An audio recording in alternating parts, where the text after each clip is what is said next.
gempa mengguncang wilayah Sukabumi Selasa petang, ratusan warga panik. Seorang nenek bahkan pingsan saat mendengar suara alat berat yang mirip suara gempa.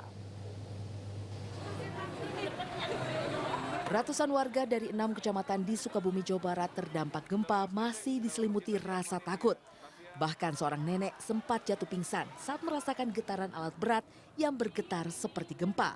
Warga yang panik pun sempat mengevakuasi barang-barang mereka keluar dari rumah.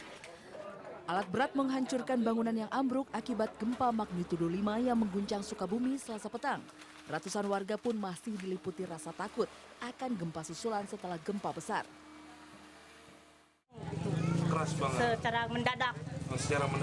Terus ibu langsung kabur? Kabur keluar. Kabur keluar. Nah, iya. Sekarang masih ada rasa takut nggak, Bu? Masih panik gitu. Masih ya? Iya. Masih takut? Iya. Takut apa? Takut ada lagi gempa susulan. Ya.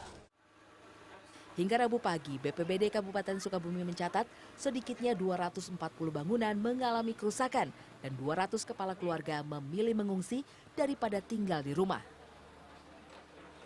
Ratusan warga terdampak gempa di Desa Purwabakti, Kecamatan Pamijahan, Bogor, Jawa Barat, memilih mengungsi di tenda pengungsian darurat karena khawatir akan gempa susulan.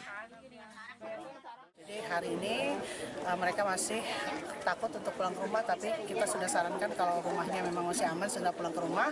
Tetapi kalau yang merasa tidak aman, kita akan buatkan tenda yang dari BNPB atau BPBD, dan kita juga siapkan bahan-bahan sembako dan kebutuhan sehari-hari lainnya termasuk kebutuhan bayi. Lebih dari 600 bangunan rusak parah hingga ringan akibat gempa. Bupati Bogor akan mendatangkan ahli geologi untuk memastikan penyebab utama terjadinya gempa yang kerap meradang di wilayah perbatasan Sukabumi itu. Sementara itu, Badan Meteorologi, Klimatologi, dan Geofisika menyebutkan gempa bumi yang terjadi di Citarik, Sukabumi kemarin sore, meski skalanya kecil namun dampaknya merusak rumah warga karena sumber gempa berada di darat. Adapun sejak gempa terjadi kemarin hingga Rabu pagi ini, baru ada 1 kali gempa susulan, sehingga BMKG memprediksi tidak akan ada lagi gempa susulan yang besar. Di darat dan dangkal, dan kerusakannya itu terfokus pada di sekitar sumber gempa. Kalau nggak salah di Kecamatan Kelapa Nunggal. Nah itu banyak kerusakan karena memang sumber gempanya di sana.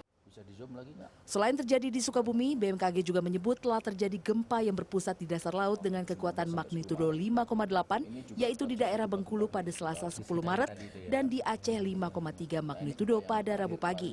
Namun dampak kedua gempa ini tidak menimbulkan tsunami dan belum ada laporan tentang kerusakannya. Tim Liputan Trans 7.